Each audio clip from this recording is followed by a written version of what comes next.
Hi everyone, bit of a different one today. A few people have sent me this video, and I have watched it, but I thought it would be cool to go through it again with cameras on and let you know my thoughts, as I think it's a really interesting and important video, and you might want to hear my thoughts on it as well. So, first off, this is Meredith Whittaker from the Signal Foundation, and if you don't know Meredith Whittaker, she's a legend.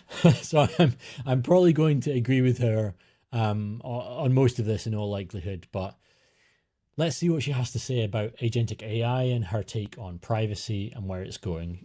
She's obviously coming at it through the context of Signal, and I'm thinking of it predominantly in the context of autonomous networks and the one that we're working on, Autonomi, and really what the future looks like on the road to mass adoption of autonomous networks and the reshaping of the internet around that and around privacy and individual sovereignty. So let's take a listen. Agentic AI, the thing that is the new buzzword that everything that used to be an assistant now is. I think there's a real danger that we're facing, and Signal is clocking this pretty closely, of the introduction of this sort of notion of agentic AI into our devices and lives, in part because what we're doing is giving so much control to these systems that are going to need access to data. So if you Yeah, and what she's talking about when she's saying system here is a business entity predominantly. And we are well primed for this. We have had 15 or 20 years of giving over our data willingly in return for convenience, of clicking through user agreements and not really thinking about it, pushing that nagging thought aside because we don't really have any agency in it ourselves to decide anyway. And Silicon Valley, Web 2.0, they have had long practice at doing this. So we are, as humans, and we're really primed for this. Okay, so there's an inevitability, no matter how much we shout about privacy and be careful and ask people to think about this, it's going to happen anyway because the capital is leaning in that direction. What we need is something a little bit different. But let's carry on. read the kind of you read the marketing on this, the value add is something like can look up a concert, book a ticket, schedule it in your calendar, and message all your friends that it's booked, right? And so we can just put our brain in a jar because the thing is doing that and we don't have to touch it, right? So what would it need to do that?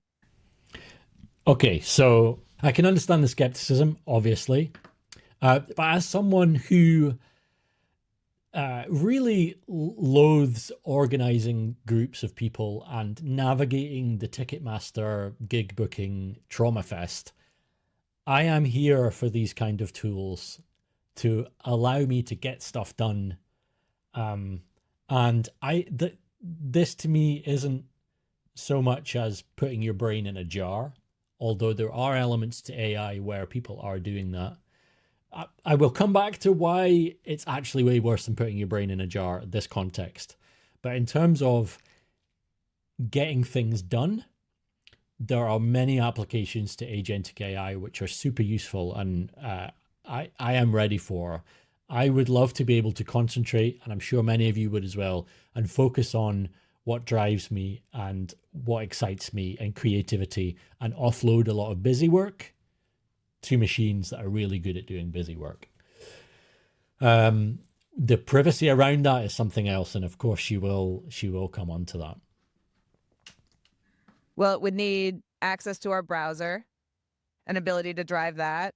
It would need our credit card information to pay for the tickets. It would need access to our calendar, everything we're doing, everyone we're meeting. It would need access to Signal to open and send that message to our friends. And it would need to be able to drive that across our entire system with something that looks like root permission.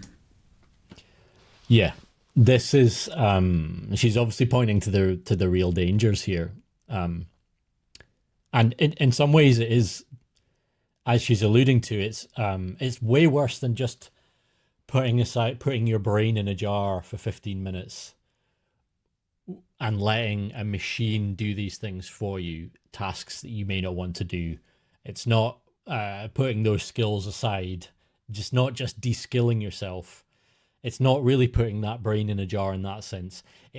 The system she is talking about, it's giving your brain to another organization.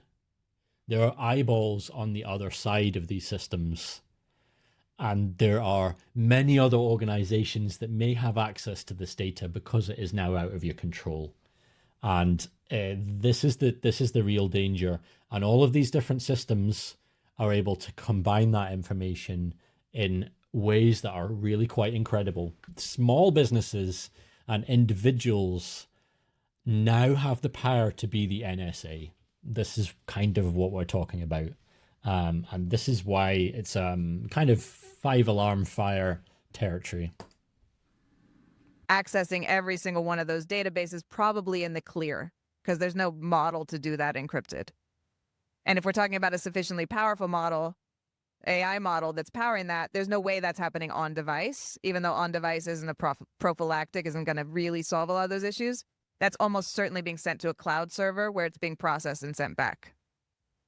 So there's a profound issue with security and privacy that is haunting this sort of hype around agents, and that is ultimately threatening to break the blood-brain barrier between the application layer and the OS layer by conjoining all of these separate services, muddying their data, and doing things like undermining.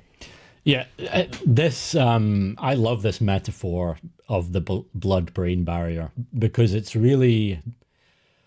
so visceral, isn't it? It's a great metaphor for what's going on here and why you would want to keep the usefulness and utility and mechanics of the operation of all of these amazing tools, the body, separate from the data and what can be inferred from that, your brain.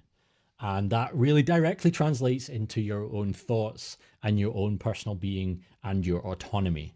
And this is why I find this so fascinating and also exciting, because she's obviously championing a solution of keeping privacy and keeping control of all these interactions through Signal, through a system like Signal, and through a company like Signal that never have the data to begin with. What if we expanded that system and that way of working out so it was the entire internet? This is what we've built in the Autonomi network.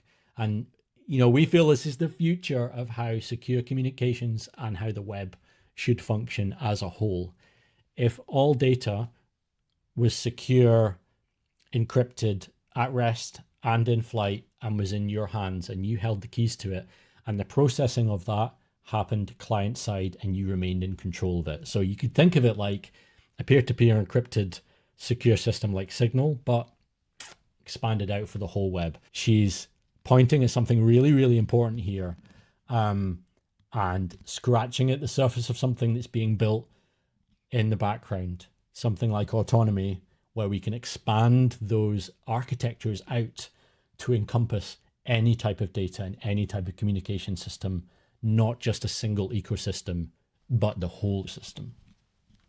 The privacy of your Signal messages, because, hey, the agent's got to get in, the agent's got to text your friends, the agent's got to pull the data out of your texts and got to summarize that so that, again, your brain can sit in a jar and you're not doing any of that yourself. You're doing something else. So I think we need to be really careful, when I think about the immediate concerns, not simply the history of AI and the fact that it's, predicated on this larger surveillance model. There's a real... And it is, because the whole web, though as we know it, is predicated on a surveillance model. So this is like the supercharged extension of that, and we should be going into this with eyes open. Absolutely. This is absolutely correct. There's a real issue right now of the undermining that AI systems are poised to do in these privacy and security guarantees in the name of this sort of, magic genie bot that's going to take care of the exigencies of life. And it is a magic genie bot. It is super useful, and you can make incredibly rapid progress on all areas of your life with these tools. But again, we are primed to give over our data and our privacy and our individual autonomy and security over to these systems and these businesses behind them because we've been doing so for 15 to 20 years. What we need is a fundamental reorganization of the fabric of the web to allow humanity as a whole equal access to these tools in a secure and private way. That's what we're building. This is what Meredith is building with Signal as a small part of that. But let's start thinking bigger. Let's start being optimistic about what AI can do for us, and autonomous networks can play an amazing part as the underlying layer to allow us all to navigate this new world in security and privacy. So please go and watch this full video. I believe this is from a South by Southwest talk that she did. Amazing person, obviously great tools, and yeah, thanks for watching.